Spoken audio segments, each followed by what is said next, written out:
Hello, c'est HR, votre chroniqueur. Alors aujourd'hui, samedi, forcément, je vais vous parler d'un film Fromasia.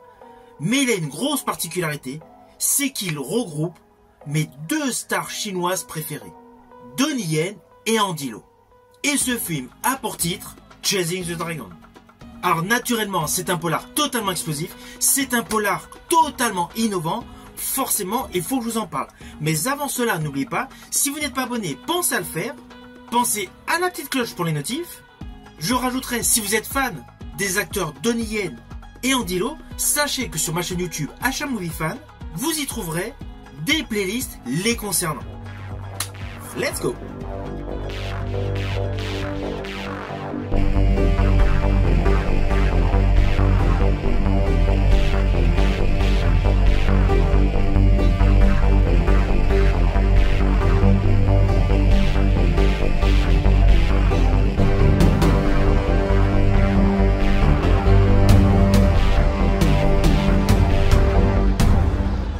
Ce film Chasing the Dragon est sorti en 2017. Il a pour titre original Chu Lang.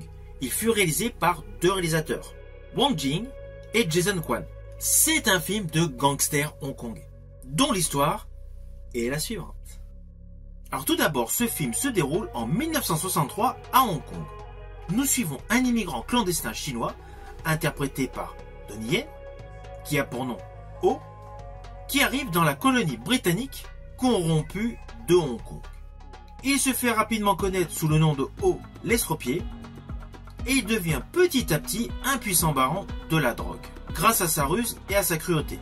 Naturellement, pour atteindre les hautes sphères, il est aidé par un certain Lee Rock, interprété par Andy Lau, un inspecteur de police corrompu. Ainsi, ces deux personnages affairistes deviennent amis et associés, et ils combattent les gangs rivaux. Alors oui, je n'irai pas plus loin sur les lignes scénaristiques, vous me connaissez, je ne veux pas vous spoiler. Mais sachez déjà que cette partie narrative que j'ai précisée s'étale grosso modo sur une demi-heure de film. Alors le film dure plus de 2 heures, mais la partie que je viens d'expliquer, en fait, s'étale sur une demi-heure. Ainsi, ce film va nous montrer une face étonnante de la ville de Hong Kong.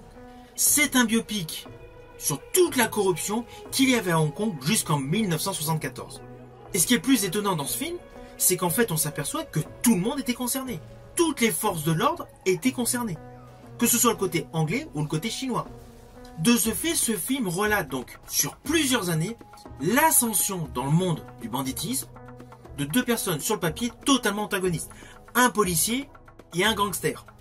Qui vont se constituer un véritable empire concentré, basé sur de l'amitié. Alors si vous êtes fan de cinéma, en regardant ce film, forcément vous êtes obligé de penser à l'excellent film porté par James Wood et Robert De Niro, Il était une fois l'Amérique. On est vraiment dans le même style de narration, de plan séquence, de socle historique. On est vraiment dans le même registre. À la différence que tous les règlements de compte sont beaucoup plus brutaux et sanglants. D'ailleurs, l'une de mes scènes qui m'a le plus touché, mais cela se passe dans la première partie du film, c'est une scène où le personnage interprété par Donnie Yen se fait tabasser dans une ruelle. Toute la dimension psychologique qui se dégage dans ce plan séquence ultra violent est époustouflant.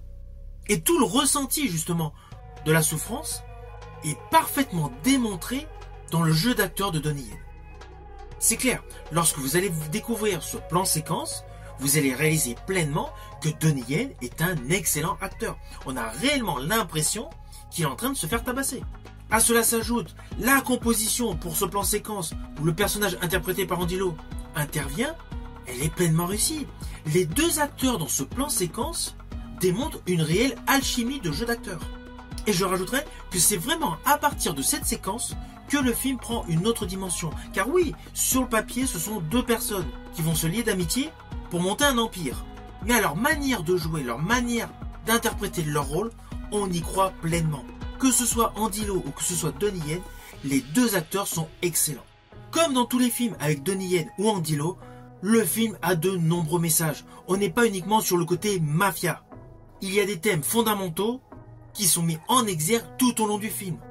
Alors oui, principalement la corruption, le pouvoir, mais également la rédemption. Et malgré toute cette histoire dramatique et passionnante tout au long de ces plus de 2 heures de film, il y a beaucoup de scènes d'action qui parsèment. De ce fait, le souffle, le rythme de ce film ne retombe jamais.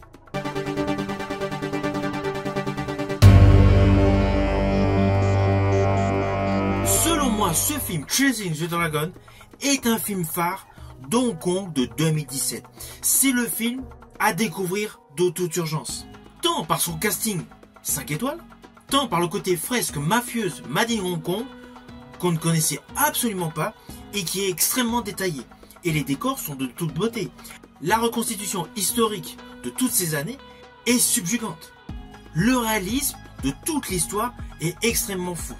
Alors d'ailleurs, concernant donc la réalisation et surtout la mise en scène de certaines séquences, je vous invite à découvrir le making-of.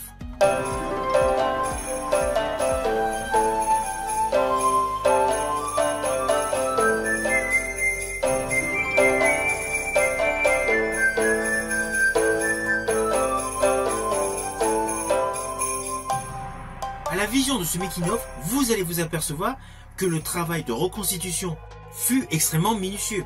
Et quant aux chorégraphies de combat, elles sont d'extrême qualité. Toutes les scènes de combat semblent avoir été réalisées pour un film 100% wuxia. On a réellement l'impression, en découvrant les différentes scènes de combat, que ce film est tout simplement issu du registre cinématographique Wuxia World. Alors toujours côté réalisation, la photographie, la colorimétrie de chaque plan séquence est en totale adéquation. Alors oui, il y a certaines séquences, c'est évident, qui ont été tournées en studio.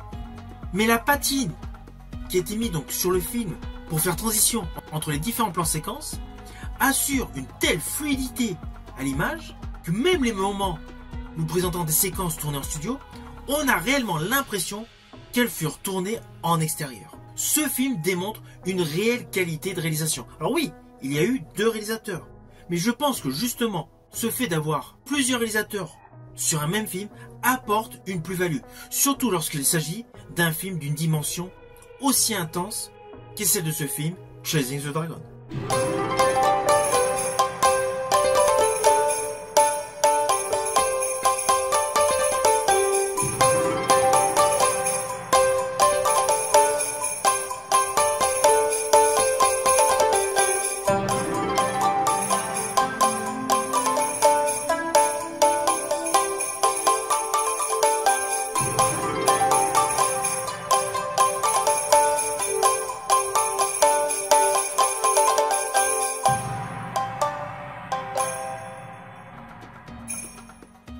Alors naturellement, c'est un film que je vous invite à découvrir. Il est disponible sur pléthore de plateformes de streaming légales et légalement disponible par le biais de supports physiques, tels que le DVD ou le Blu-ray. C'est un film excellent, c'est un film malheureusement qui n'est pas sorti en salle en France, mais cela n'empêche pas qu'il mérite toute votre attention. Si la vidéo vous a plu, n'oubliez pas, petit pouce vers le haut, pensez au partage. Quant à moi, je vous dis à samedi prochain pour un film Fromasia.